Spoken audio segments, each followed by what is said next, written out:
Monsieur Méhadji Ngaliema, vous êtes directeur du programme du Bureau national catholique de l'enfance. Le réseau des journalistes amis de l'enfant est en train de parler de l'exploitation économique des enfants, cas d'enfants vendeurs d'eau. Si la question vous est posée de savoir quel jugement portez-vous sur ce type d'exploitation d'enfants, quelle serait votre réponse? Merci, M. François, pour l'invitation. Je crois que toute exploitation des enfants, je crois que condamnable par la loi. Nous, en tant qu'organisation de protection et de défense des droits de l'enfant, cela nous met mal à l'aise. Je crois que cela aussi est peut-être nous montre que quelque part, il y a des gens, il y a des institutions qui ne font pas leur travail. Et ici, je vois principalement la famille, les églises, l'école et le gouvernement. Alors, que faites-vous concrètement pour lutter contre ce type d'exploitation d'enfants? Bon, à notre niveau, nous menons plusieurs actions. D'abord au niveau politique, nous menons des actions de plaidoyer pour sensibiliser les autorités politiques, et en particulier les gouvernements, pour que les sœurs des enfants soient prises en compte. Vous vous rappelez que ça fait déjà plusieurs années que nous avons la loi portant protection de l'enfant. Et dans son article 69, là où on met l'accent, c'est l'État qui doit prendre en charge les familles vulnérables. Et jusque-là, rien n'est fait, parce que c'est l'un des facteurs qui fait que les enfants puissent être vendeurs d'eau, c'est la pauvreté criante des familles. Et au niveau de la société civile, on a des actions de sensibilisation et actions de synergie avec d'autres organisations. Et également au niveau de la communauté, nous avons des actions avec les relais communautaires ainsi que des parents en développant ce que nous appelons la parentalité positive ou la résilience, comment aider les parents à se responsabiliser davantage pour prendre en charge leurs enfants. Moi, je m'adresse à Madame Béatrice Mitenda. Juridiquement parlant, en République démocratique du Congo, avons-nous des textes qui abolit ce genre de pratiques chez les enfants, l'exploitation économique de l'enfance, mais aussi des facteurs? Qu'est-ce qui pousse à ce qu'une famille ou de parents envoient leurs enfants dans la rue pour vendre, ne serait-ce l'eau?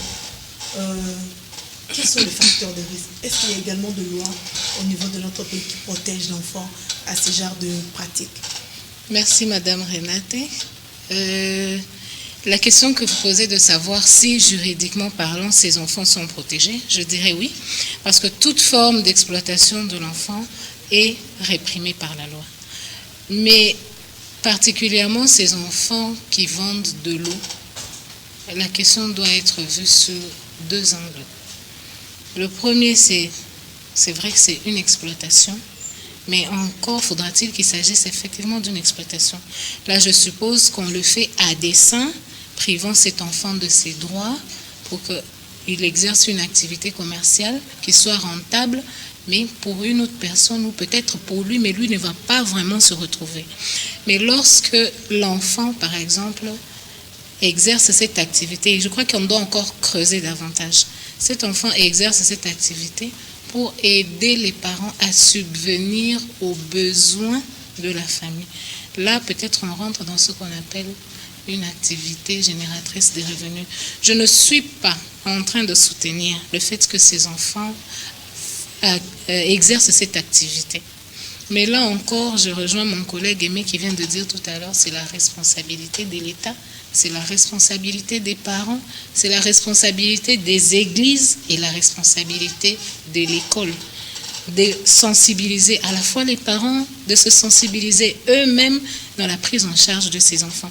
Mais dès lors que ces enfants ne sont pas pris en charge, on va leur dire, bon, c'est important, il faut qu'ils aillent à l'école parce qu'ils doivent assurer le lendemain. Mais en attendant, on va attendre aussi de manger le lendemain quand on sera soi-même capable de subvenir à ses besoins. Je pense que la réflexion doit être poussée plus loin pour voir en fait quels sont les facteurs qui poussent ces enfants à commencer à exercer cette activité et pourquoi ces parents les font avec ces enfants. Peut-être s'agit-il des enfants qui vont à l'école et qui peut-être dans les après-midi ou le matin, ils font cette activité. Il faut creuser davantage, sinon si on reste superficiel, je ne pense pas qu'on va trouver les solutions qui répondent efficacement à ce problème. Donc je pense qu'il faut creuser davantage quels sont les facteurs qui poussent ces enfants à se retrouver dans la rue en train de vendre de l'eau. Avez-vous déjà eu le temps de creuser, comme vous le dites, en tant qu'ONG qui protège le droit de l'enfant, de creuser pour savoir qu'est-ce qui envoie ces enfants dans la rue et qu'est-ce qui fait à ce que ces enfants puissent commencer à vendre? Je ne pense pas que nous, en tant qu'organisation, nous avons eu à creuser sur cette question spécifique. Nous avons eu à creuser, oui, mais sur d'autres questions, notamment pourquoi les enfants se retrouvent en conflit avec la loi, pourquoi les enfants se retrouvent, se retrouvent dans la rue, mais sur la question spécifique de savoir pourquoi ces enfants se retrouvent en train de vendre de l'eau, nous n'avons pas creusé. Mais lorsque on pousse un peu la réflexion, on se dit, c'est, comme je vous ai dit, d'un côté, il y en a qui exploitent les enfants pour qu'ils arrivent à répondre à leurs propres besoins. Mais de l'autre côté, ce sont des enfants qui s'associent à leurs parents pour répondre de manière un peu costaud aux besoins de la famille. C'est dit que quand maman vend, quand papa vend, ce n'est pas assez. On va peut-être dans des milieux ambiants, encore qu'il fait très chaud ces jours, et l'enfant va à gauche, les parents vont à droite pour arriver à maximiser. Là aussi, les enfants sont exposés à tous les risques avec nous avons des motos sur la route, nous avons des adultes qui ne se contrôlent pas, qui peuvent abuser des enfants de toutes sortes de manières. Donc, dans tous les cas, l'enfant est il est exposé à tous les risques. Et les responsabilités sont partagées entre les parents, l'Église, l'État congolais. Qu'est-ce que vous recommandez à toute cette couche de responsabilités des parents? Il faut que chacun prenne ses responsabilités. Qu'est-ce que l'État doit réellement faire? L'État, mon collègue vient d'évoquer l'article 69. Si vous permettez que je lise. Les parents incapables d'assurer la survie de leur enfant bénéficient d'une assistance matérielle ou financière de l'État. Un arrêté ministériel, interministériel, s'il vous plaît, des ministres ayant dans leurs attributions la famille, l'enfant et les affaires sociales fixe les conditions d'intervention de l'État. Ça fait depuis 2009 que nous avons la loi portant protection de l'enfant, soit 15 ans que nous avons la loi portant protection de l'enfant. Je ne sais pas, à ma connaissance, si nous avons finalement cet arrêté interministériel. Aux dernières nouvelles, nous n'en avions pas. Alors, dans ces conditions-là, vous voyez déjà que l'État lui-même doit prendre ses responsabilités à ce niveau-là.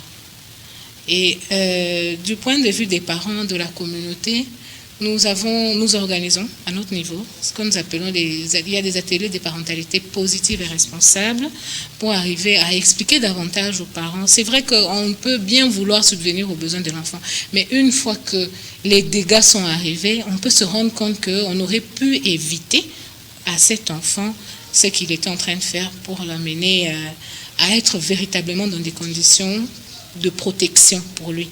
Mais quand on n'y a pas pensé, on se dit il faut forcément que l'enfant puisse contribuer à rentabiliser les revenus. Donc là, on expose l'enfant et avec tout ce qui peut s'en suivre comme conséquence. Parce que les églises de foi renferment, regroupent plusieurs personnes. Il y a des gens qui viennent de gauche à droite qui se retrouvent dans les églises. Vous avez parlé de l'État, vous avez parlé des parents et à leurs églises. Avez-vous pris le temps d'aller sensibiliser également des parents qui se cachent un peu dans les églises, associer les églises des responsables religieux? Je sais que par le passé, nous l'avons fait. On associé de manière remarquable les églises. Mais je reconnais que dans les activités que nous menons, nous n'avons pas indexé spécifiquement les églises, mais les parents avec lesquels nous travaillons, les communautés protectrices avec lesquelles nous travaillons, sont des membres des églises. Alors lorsque nous les sensibilisons, comme les communautés protectrices, ce n'est pas pour que cela se limite à leur niveau, c'est pour qu'eux aussi, à leur niveau, puissent transmettre, qu'ils aillent dupliquer ça dans leur milieu de vie. Mais je pense que c'est un défi.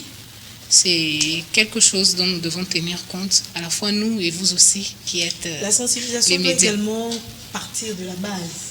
Parce que puisqu'il s'agit de la vie des enfants, de l'enfant, avez-vous songé également d'approcher ces enfants-là pour essayer de connaître que ce soit les enfants en conflit avec la loi, ou soit des enfants qui s'associent aussi à faire des activités économiques pour essayer un peu de voir, sensibiliser ces enfants pour leur dire que votre place n'est pas ici, votre place serait soit à l'école ou soit dans la famille. Oui, nous avons eu quand même le temps de sensibiliser comme nous le faisons, nous sensibilisons les enfants en conflit avec la loi, mais ces enfants, comme je vous ai dit dès le départ, spécifiquement les enfants qui vendent de l'eau, nous ne l'avons pas fait. Mais c'est important de le faire aussi. Il y a des défis, il y a des questions qui vont arriver parce que ces enfants cherchent à creuser aussi. Mais ils vont vous poser la question, si nous arrêtons de vendre de l'eau, qu'est-ce que vous allez faire pour nous? Comment nous allons manger? Parce que déjà avec les enfants en conflit avec la loi, nous les sensibilisons. Non, il faut plutôt penser à ce que vous allez devenir après, il faut préparer votre avenir. Mais ils vous disent, nous avons besoin d'apprendre un métier. Et quand nous avons appris ce métier, il faut aussi avoir du travail, il faut l'exercer quelque part. Tout ça, ce sont des défis que nous seuls, en tant qu'organisation de la société civile, nous ne pouvons pas relever. Donc, il faudrait que chaque acteur, nous avons l'État, ça veut dire tous les ministères. Nous avons aujourd'hui le Conseil national de l'enfant qui fait aussi le même travail. Donc, je pense que chacun doit mettre la main à la pâte. Il y a aussi vous, les médias, qui jouez un rôle très, très important. Donc, nous, on s'informe parfois rien que par les réseaux sociaux, donc tous les médias qui sensibilisent d'une manière ou d'une autre. Je pense que chacun doit mettre sa main à la pâte. Merci, Madame Béatrice. C'est moi qui vous remercie.